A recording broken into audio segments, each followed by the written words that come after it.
Good afternoon. We have an opportunity here today that is, in my opinion, really incredible. We're going to hear an amazing story. A story, I think, first and foremost about family. And like many stories about family, it involves some sorrow and some heartache, but it also is a story of great hope and a great amount of giving. You heard Father Mike today speaking to us in Mass and talked about the importance of the relationships that we make in the time and place that we find ourselves here on earth. And this is a story of a young man today who really made his mark, not only in his time and place on earth, but beyond that very, in some ways tragically finite amount of time.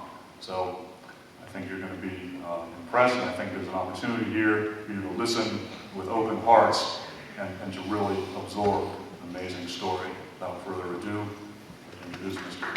Kevin Bacardi.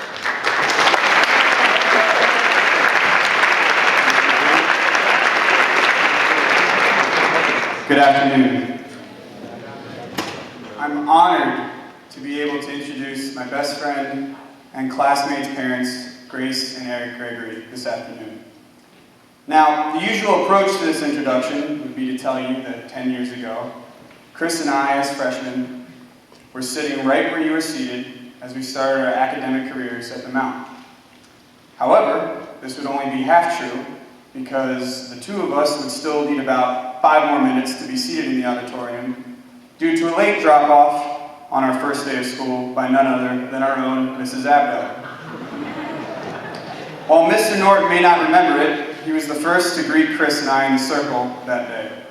Chris was completely calm, relaxed, and without a care in the world. I was completely scared to death, waiting for the impending punishment from our then Dean of Students. This was Chris to a T. Always carefree, but fully aware of his surroundings.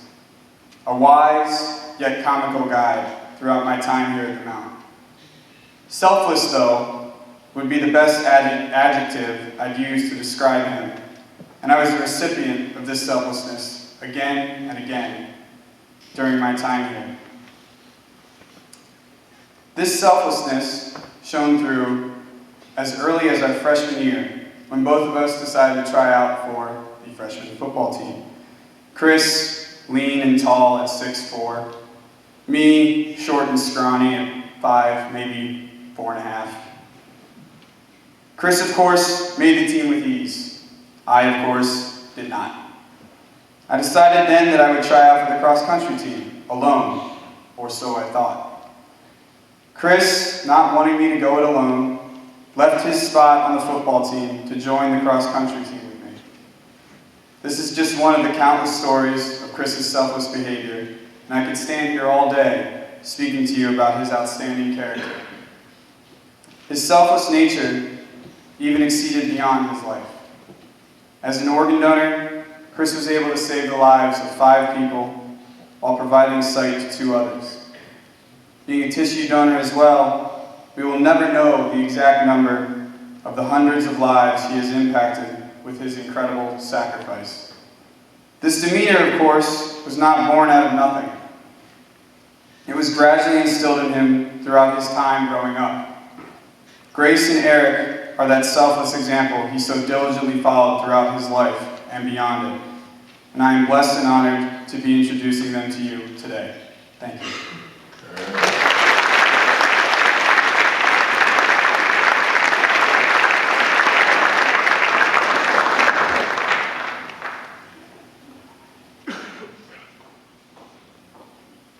Hello. Thank you for having us here today. We were lucky enough to get a tour of the new facilities. Now we're completely blown away. It's a little different than it was when Chris was here. So today you're going to hear the story of a fellow Mount man, my son, Christopher Gregory, who graduated in the class of 2007. He was a very typical student. He wasn't a star athlete. He didn't get straight A's. Very typical, but he was able to do a very extraordinary thing. Christopher loved his time here at the Mount. His father and I were afraid he was having a little bit too much fun sometimes, especially around report card time. But he was very much at home here. He made great friends here. He was able to celebrate his Catholic faith here. He grew very tall while he was here. And it was while he was here that he made a very important decision. While a student here, getting ready to take his driver's test, he was very excited, very enthusiastic about the idea of being able to drive to school. I'm sure some of you can relate to that a little bit. So finally the big day comes for him to take his driver's test. And I went with him to the MBA. I wasn't honestly too optimistic because our family track record was he go twice to the MBA. But Chris came through with flying colors, and while he was there, he made a very important decision. He was 15 years and 9 months old when he decided to give life. He decided to become an organ donor.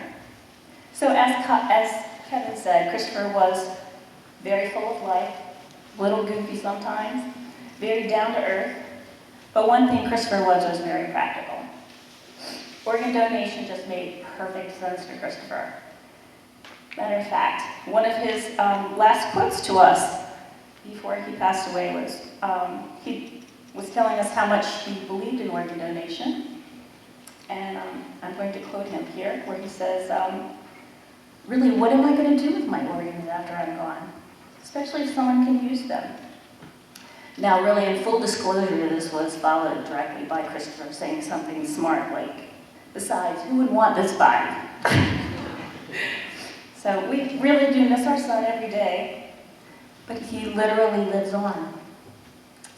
His gift of life has given us hope and strength and courage to continue our lives without him.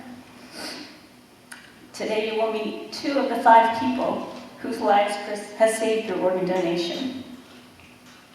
He's your fellow Mount Man, a man that mattered.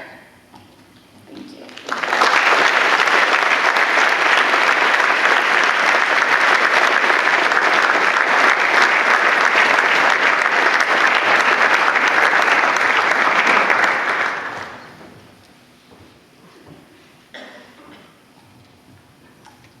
I learned that at times like this, the less I say, the better off you guys are going to be. So I'll be brief.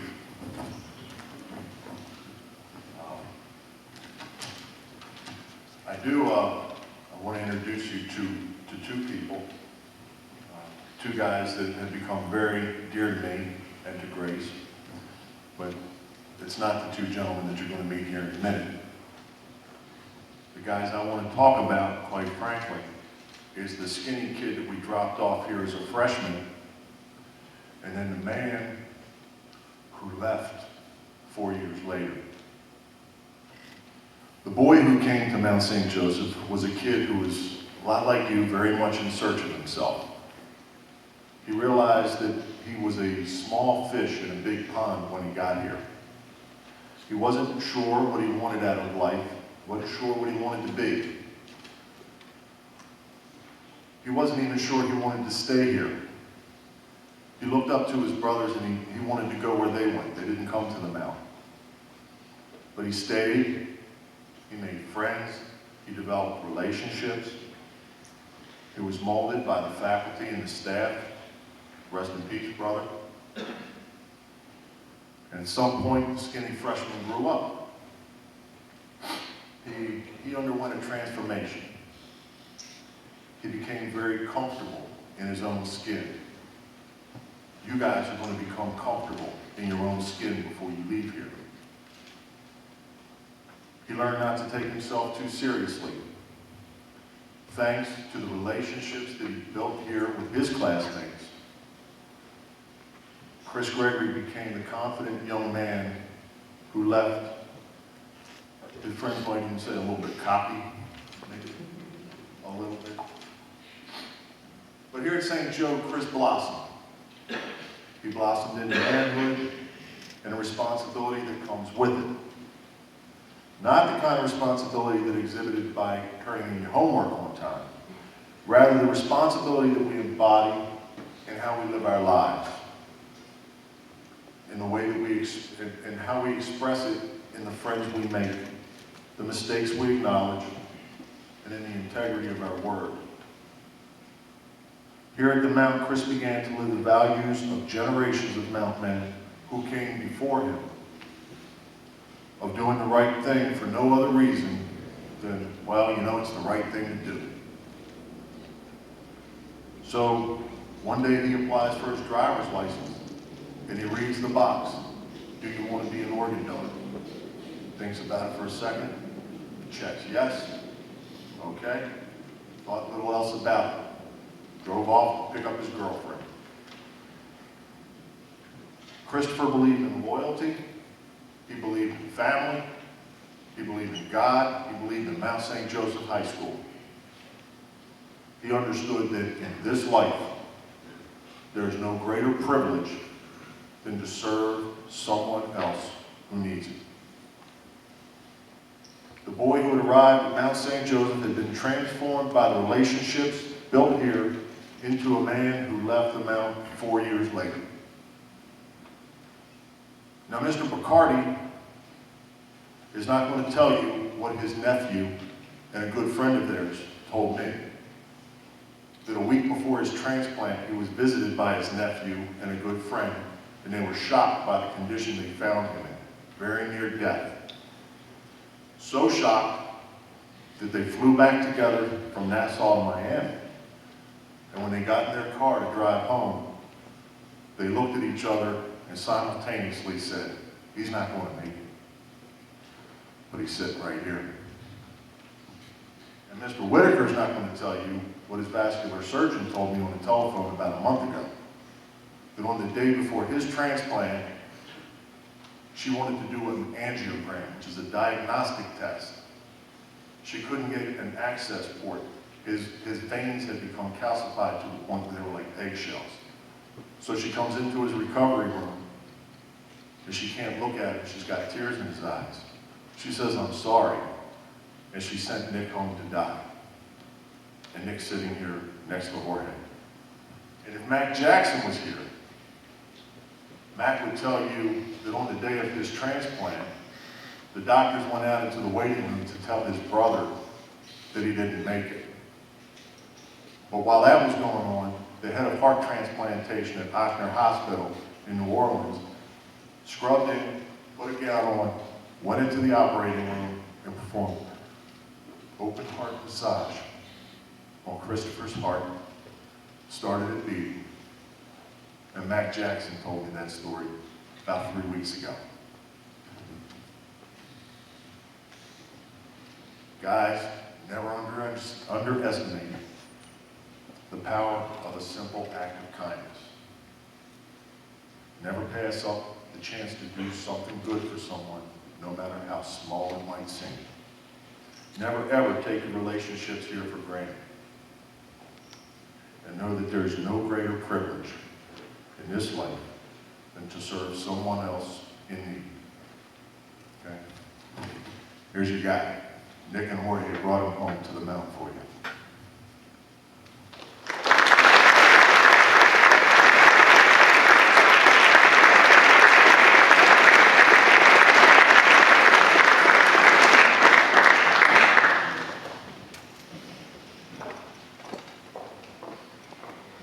I'd like to now introduce Mr. Nick Whitacre.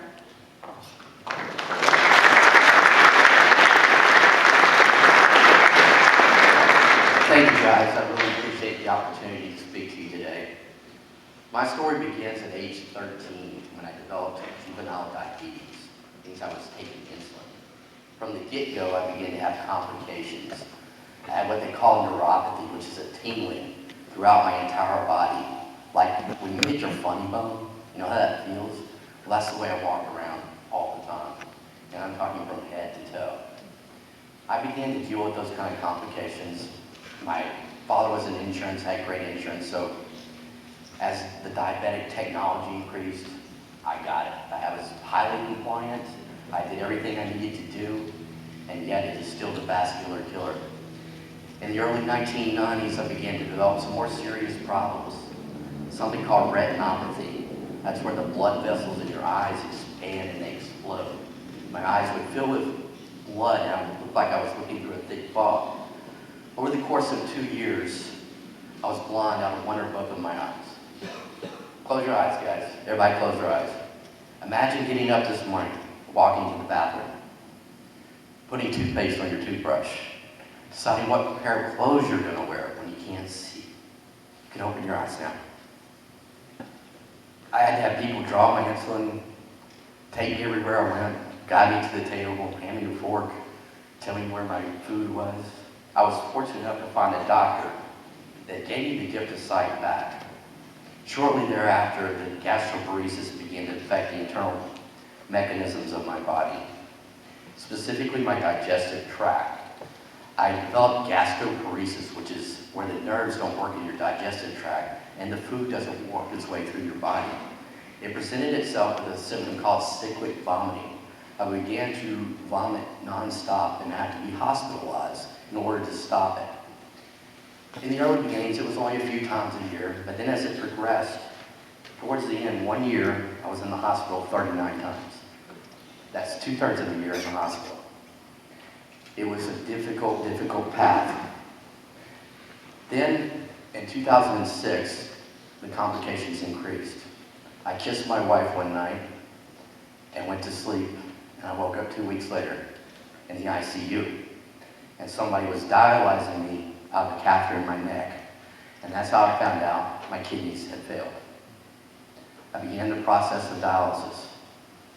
3 times a week, minimum of 5.5 hours sitting in the chair, watching my blood flow into the machine and back out. It's an interesting process to watch your entire system of blood flow in and out of. It's a hard way to live, gentlemen. It's a very hard way to live. I decided at that point that I would do something about that, and I began the process of getting on a transplant waiting list. They tested every system in my body, every one of them, multiple times, including psych evals.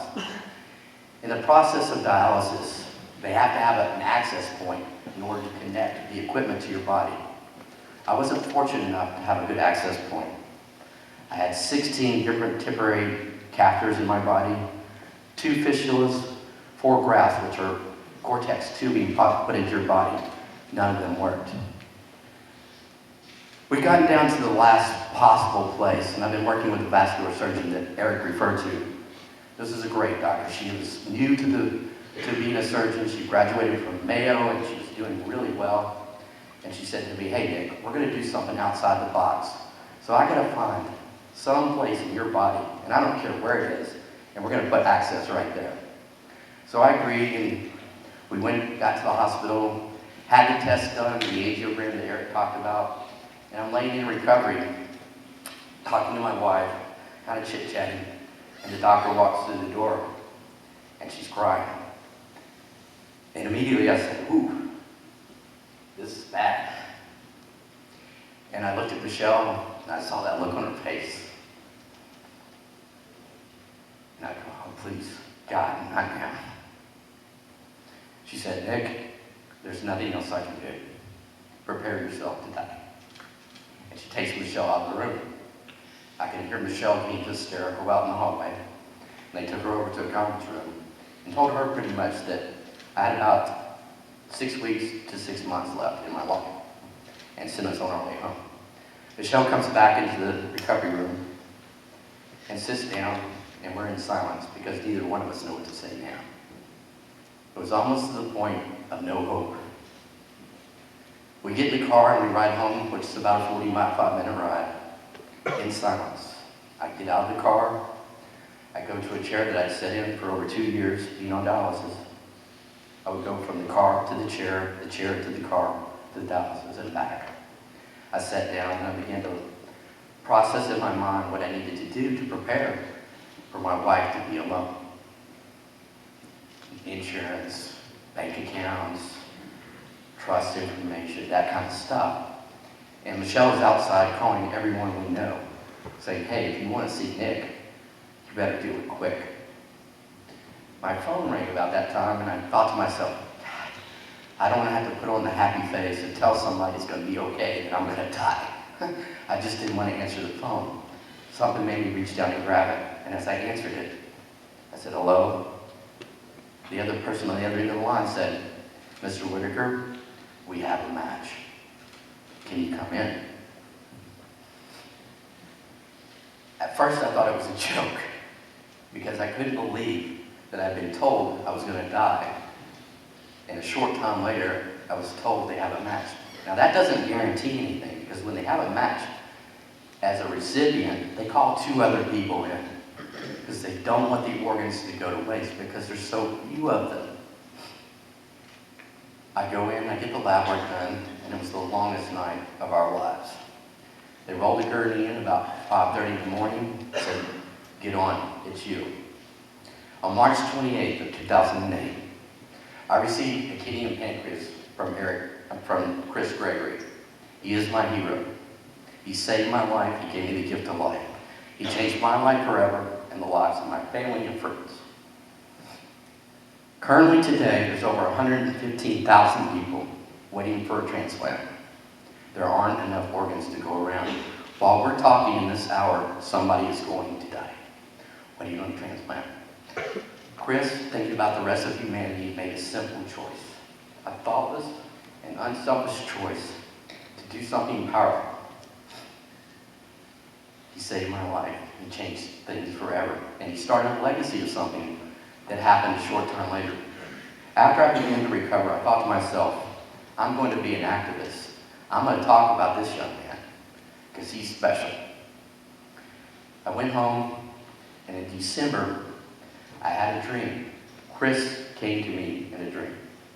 He said, you're going to start a nonprofit movement called the HERO Movement. HERO is an acronym that stands for Help Everyone Receive Organs. It works like this. It's a chain of heroes. You register, you send it to all your friends, you post it on Facebook, you get 10 others to register. Then they forward it, and we create a chain of heroes. There's a lot of people waiting. You can save up to 9 lives and change up to 50 with a single person, and that's just the immediate impact. I probably spoke to over 100,000 people since I've been doing this, well over that. Chris has saved countless lives that we can't even number anymore. And it came from his parents and this school. Gentlemen, you have an opportunity every day to do something special. When it comes to you, don't walk away from it. Choose to take the opportunity. There's a couple things I want to leave with you today as I get out of here. One is this: every moment is precious. Don't waste a single one. If you're thinking you're having a bad day, and Facebook post or your phone's messing up or whatever it is, forget about that. It won't mean anything as it comes down the line. You may not have a chance to go back and relive that moment. Don't waste them. I mean, Chris was 19 years old. He came from here, gentlemen. There's people out in this audience today that are going to do something special. I've had the tour of the school. You have a great opportunity, gentlemen. Don't waste it. Do something powerful. A small thing, like Eric said, can change the world. We are going to keep saving lives with Chris's legacy. You're going to help us with that, gentlemen. Now I'm expecting you to do that, each and every one of you sitting in this audience, to do something powerful for your classmate. All right? Later on, you're going to get the information about the HERO Movement website and the Facebook page. I would appreciate it if you would like it. Go to the website and then get your friends involved. Explain to them the power of what one choice can make. I appreciate your time, gentlemen.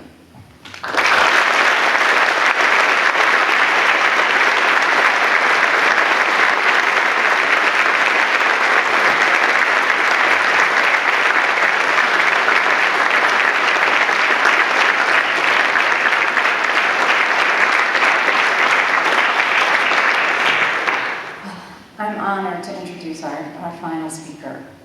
He'll be sharing his story with you and his connection to the Gregory family and especially to Christopher. I had the privilege of meeting Mr. Bacardi and his wife Leslie about a year after we lost Christopher. They traveled from their home in the Bahamas to meet the Gregorys, whose loss had brought new life to him and his family.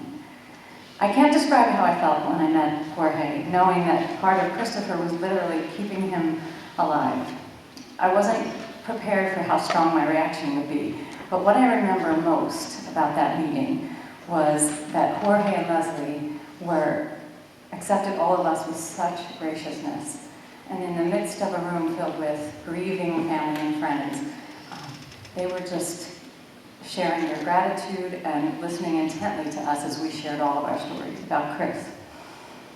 I couldn't help but think this morning when we celebrated the Feast of All Saints and All Souls today, how fitting it is that you're here, that we're gathered here to hear this story. Our Catholic tradition celebrates the often misunderstood idea of the communion of saints, those that have gone before us, as we say every liturgy, marked with the sign of faith. What that means for us is that we believe that we are in fact more fully alive when we leave this world than we ever were while we were here. Jorge Bacardi really gets this. The man you're about to meet really gets this and lives it.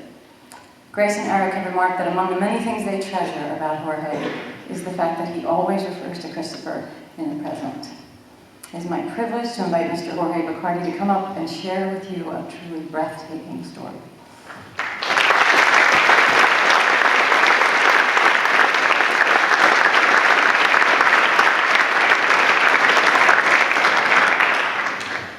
You all heard enough of the horror stories?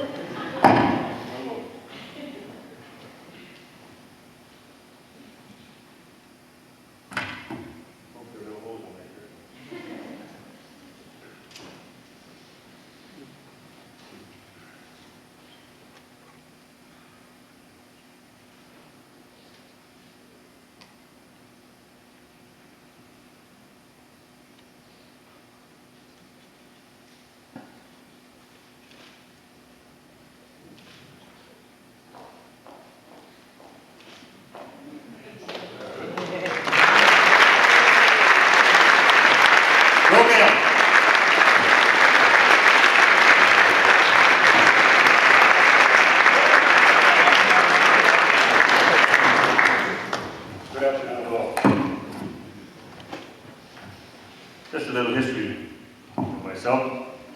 I was born in Cuba. Yes, it's the largest island in the Caribbean.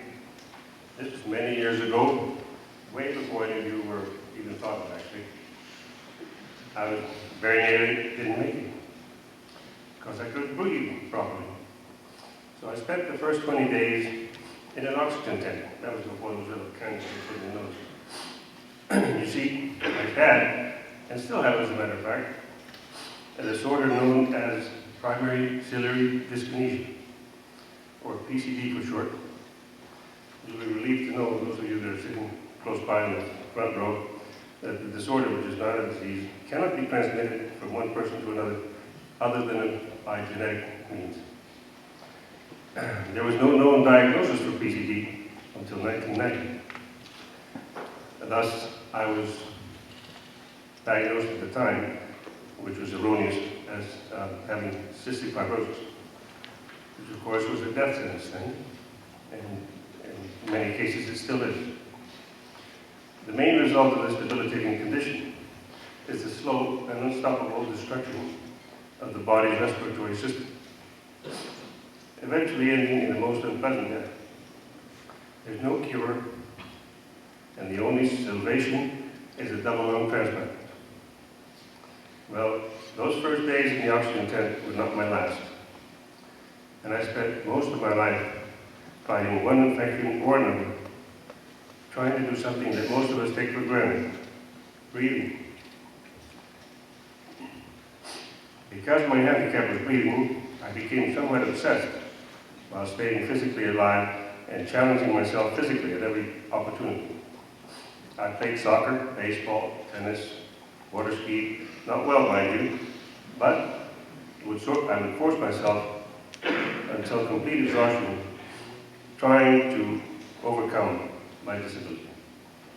This was likely the main reason why I was able to avoid transplant as long as I did. Nevertheless, the unavoidable deterioration eventually caught up with me, and I became progressively ill until I could not walk up a short flight of stairs. By the way, I did make it to the top of the tower. And I had to have supplemental oxygen at all times. Had I been born 10 years earlier, I might not be here today. Because you see, when I had my transplant, lung transplants had not been successful for more than about 10 years. The fact is, lung transplantation is considerably more delicate and complex than even heart transplants. There are many reasons for this. First, the organ itself is large and bulky and extremely fragile, thus making it difficult to store and to transport. Secondly, its function is rather more complex than the heart, which is basically a pump. Third, and of great importance, particularly post-transplant, is the fact that the lung is the only primary organ that is permanently exposed to the atmosphere. This increases the risk of infection 100-fold, one of the primary causes of transplant failure. Waiting is never pleasant. I'm sure Nate can tell you that. Especially when every day that goes by, you know that you don't have much longer to go. The day did arrive, just like Dr. Keller said, in the middle of the night, when it least expected. Dr. Keller calls me at home in Nassau, in the Bahamas, at 4 p.m.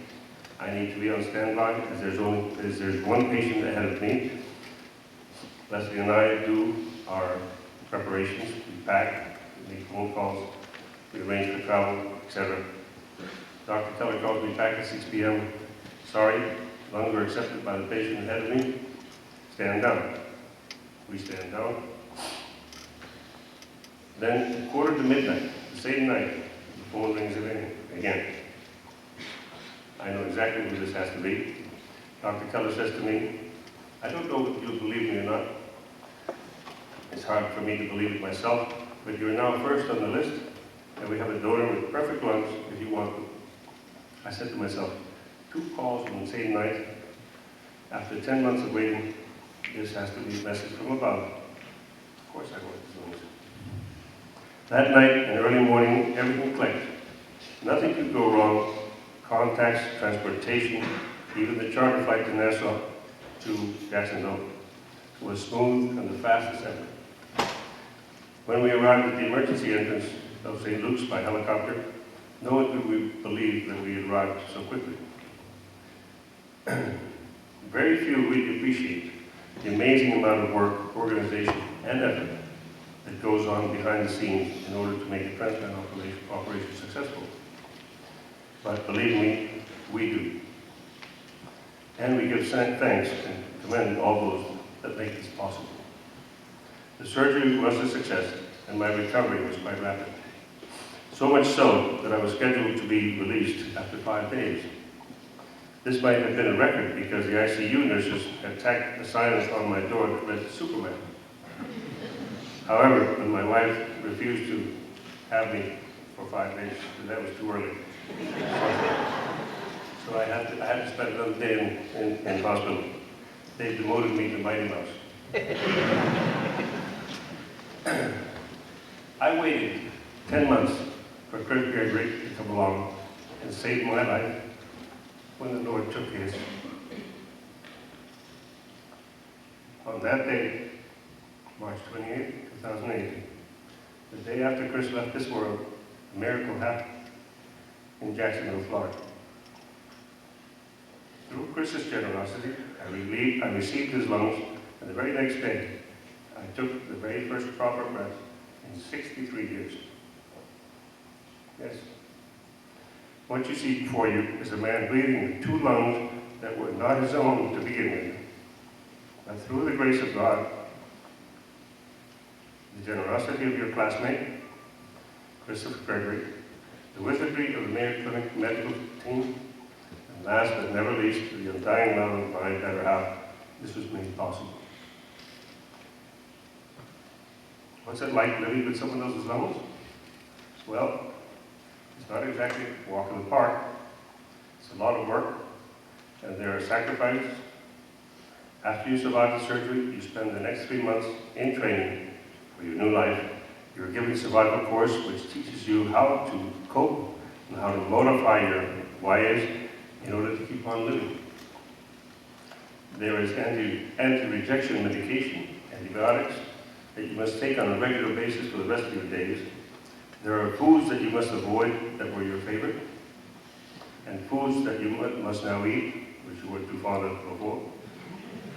Favorite places that you must now avoid: multiple routine checkups, avoid contact with infants and pets. They're notorious for carrying of bacteria, your deadly enemy. And the list goes on and on. Indeed, the gift of life does come with certain caveats. And one must be ready and willing to embrace these, not only accepting the extension of the enhancement of life, but also the great responsibility and obligation to guard and nurture this gift forever. I want you all to take a good look at me. I am a walking miracle. And it's all because a Mount St. Joseph graduate thought beyond himself. Christopher Mark Gregory was an organ donor by his own rights at 16 years of age. And because of an extremely unfortunate medical catastrophe, which cost him his life, he in turn saved mine. Chris, one stand-up guy. I don't wear my pants any lower, and I don't like Russell Crowe anymore any better than I did before. But I'll tell you this, when I sneeze, it's a seismic event. I will be eternally grateful to Chris and his family, for I have received from them a gift I can never repay. I did not know Chris's name at first. That is why I named him Gabriel, after the archangel. After all, Chris had been my savior angel. That is why I decided to name the house of care that we helped build 2 years ago at the Mayo Clinic campus in Jacksonville, Florida, the Gabriel House of Care. This lovely 30-room facility serves to house transplant and cancer patients with limited resources while they are either waiting for their procedures or convalescing after. It was named in honor of Christopher and all the other Gabriels that have so generously become organ donors. Chris is a product of Mount St. Joseph, and his spirit is alive and well here, as it is alive and flourishing in the Gabriel House of Care. Chris is standing on the shoulders of giants and will never be forgotten. I would like to thank you for being here to honor Chris and his family, and I should like to leave you with this short poem written by an unknown author. Today, upon a bus, I saw a lovely maid with golden hair. I envied her, so beautiful, and how I wished I were so fair. When suddenly she rose to leave, I saw her hobble down the aisle. She had one foot and wore a crutch, but as she passed, she wore a smile. Oh, God forgive me, when I whine, I have 2 feet, the world is mine. And when I stopped to buy some sweets, the lad who served me had such charm. He seemed to radiate good cheer. His banner was so kind and warm. I said, it's nice to deal with you. Such courtesy I seldom find. He turned and said, well, thank you, sir. And then I saw that he was blind. Oh, God forgive me, when I whine, I have 2 eyes. The world is mine. Then, when walking down the street, I saw a child with eyes of blue. He stood and watched the others play. It seemed he knew not what to do. I stopped a moment, and then I said, why don't you join the others, dear? He looked ahead without a word. I realized then he could not hear. Oh, God forgive me when I whine. I have 2 ears. The world is mine. With feet to take me where I go. Please pardon the interruption. I know we're trying to finish the assembly. And that's reason. Just the last verse. With feet to take me where I go, with eyes to see the sunset glow, with ears to hear what I would know, I am blessed indeed. The world is mine. Oh, God forgive me when I whine. Thank you, and God bless you.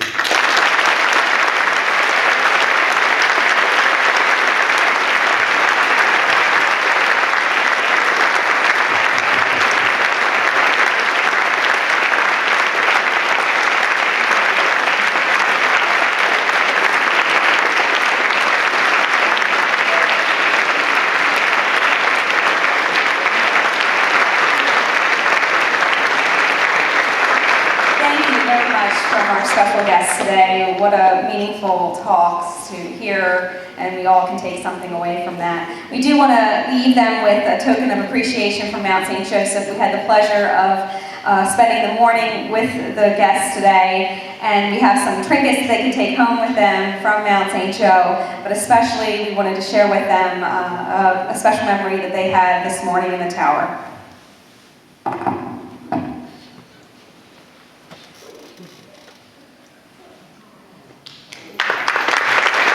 Christopher's signature from the top of the tower.